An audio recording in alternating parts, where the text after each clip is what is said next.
Il-Kummissjoni kandidati fih dan il-Partit Nazzjonalista ħabbret il-panel ta' esperti li se jkun qed imexxi l-proċess ta' due diligence fuq Adrian Delija u Bernard Grech, iż-żewġ persuni li ppreżentaw l-interess tagħhom għall-elezzjoni ta' kap tal-Partit Nazzjonalista. Dan il-panel indipendenti ta' esperti esterni u kompetenti fuq sma varji huwa magħmul minn Antonio Ghirlando bħala chairperson, in-notar Clyde La Rosa u l-awditur Mario Pigalja.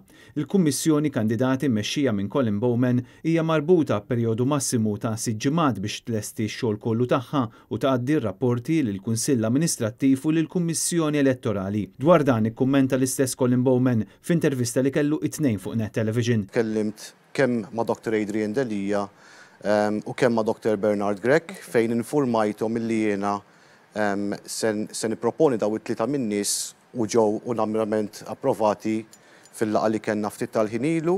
It-tnejn għamlu ċara li m'għandhom l-ebda problema bl-ebda persuna li jagħmel din il-due diligence. Hemm sets and rules and regulations iva li dawn huma esperti fil-kamp tagħhom u I'm sure they're going to be doing a good job għal benefiċċju ta' kulħadd. Waqt il-programm magħkom preżentat mill-avukat Roberta Bonello ġie intervistat ukoll iċ-chairperson tal-Kummissjoni Elettorali Peter Fenech illi kien mistoqsi wkoll dwar it-tielet isem illi kien esprima interess tmexxija tal-Partit Nazzjonalista li iżda ġie rifjutat mill-Kummissjoni għaliex irriżulta illi ma kienx tesserat. Din il-persuna ħadet interess.